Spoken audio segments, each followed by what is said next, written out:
Good morning. Welcome to our thought for the day.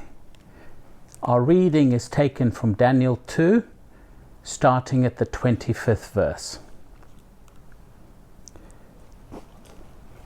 Arioch took Daniel to the king at once and said, I have found a man among the exiles whom Judah can tell the king what his dream means.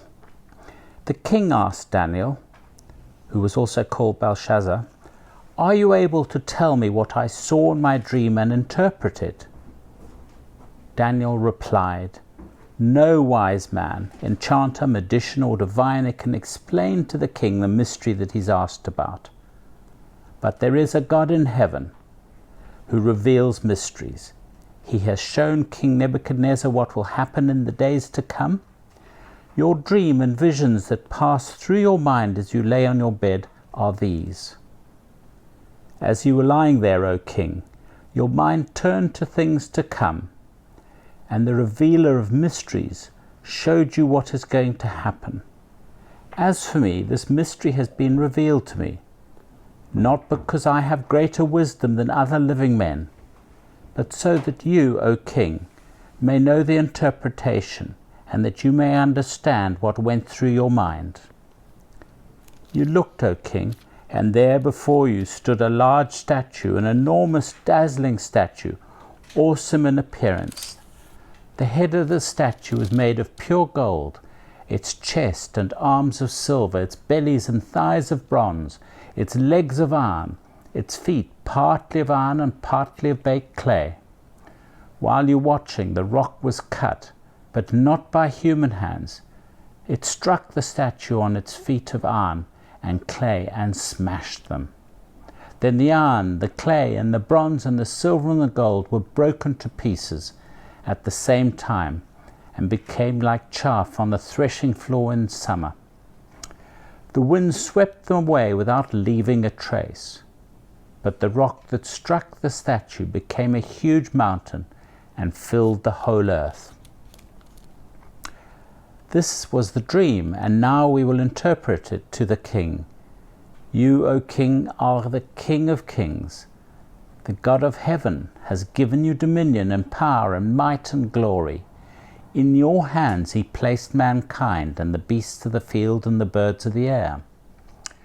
Wherever they live, he's made you ruler over them all. You are that head of gold. After you, another kingdom will arise, inferior to yours. Next, a third kingdom, one of bronze, will rule over the whole earth. Finally, there will be a fourth kingdom, strong as iron, for iron breaks and smashes everything, and iron breaks things to pieces, so it will crush and break all the others.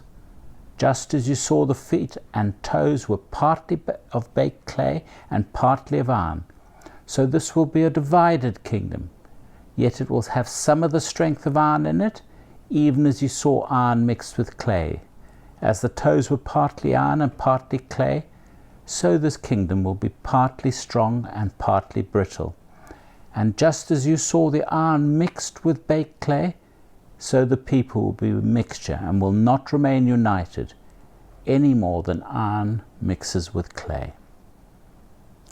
At the time of those kings, the God of heaven will set up a kingdom that will never be destroyed, nor will it be left to another people. It will crush all those kingdoms and bring them to an end. But it will itself endure forever. This is the meaning of the rock cut out of the mountain, not by human hands, a rock that broke the iron, the bronze, the clay, the silver, and the gold to pieces. The great God has shown the king what will take place in the future.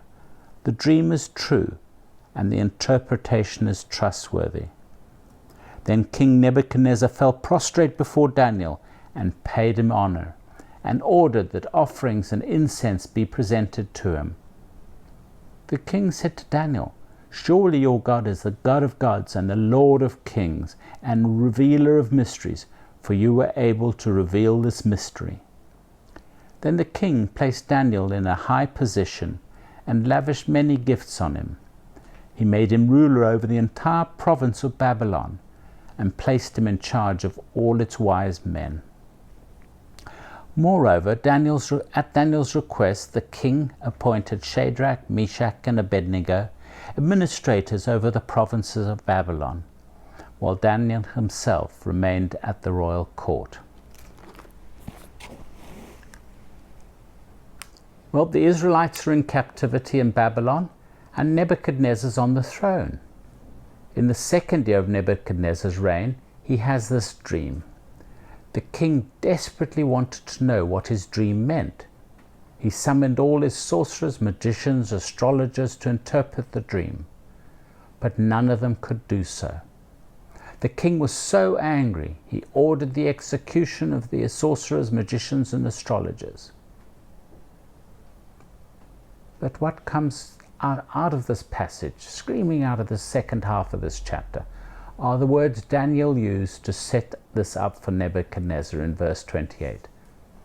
There is a God in heaven who reveals mysteries, and he has made this known to the king Nebuchadnezzar, what will take place in the latter days. And if you read on, you'll see what God revealed to Daniel around 600 BC. What would happen in history and would come to pass exactly the way God said it would. That's one of the many reasons we can have great confidence in God and in our Bibles, is because of fulfilled prophecy. We should rejoice in the fact that God knows the future. It's under His control. Now please think about this from the perspective of the people to whom this book was being written. Israel was living under Babylonian captivity. They were in exile. But they had been disobedient to God, and He was judging them for their unwillingness to repent. He had sent His prophets to urge the nation to change, to come back to Him, to follow His word, but they wouldn't. Now Daniel's message to them is that the situation under which you are currently living is not actually out of control. God knows exactly what is going to happen, and He knows exactly why it's going to happen, and He knows when it's going to happen, and He's worthy of our trust. This is true today, even as the pandemic seems to spiral out of control again in our country. We need to remember that God is always the same and is still worthy of our trust. We don't need to know the future, as long as we know the one who knows it and controls it. Know that He is good. I believe this explains in part why Daniel was so able to be so confident and so self-controlled all the way through these events. You don't see him fretting, stewing, worrying, torn up with anxiety. He's confident, relaxed, self-controlled, even in front of the king, not because he knows the future, but because he knows the one who does. And he comes to the conclusion long ago that this God uniquely merits our trust. Now I'd like to ask you a question this morning. Do you have a personal relationship with this same God? And do you live in a way that is confident, self-controlled? Because you too believe that while you may not know the future, you also know the one who does. And you believe that He is good and worthy of trust.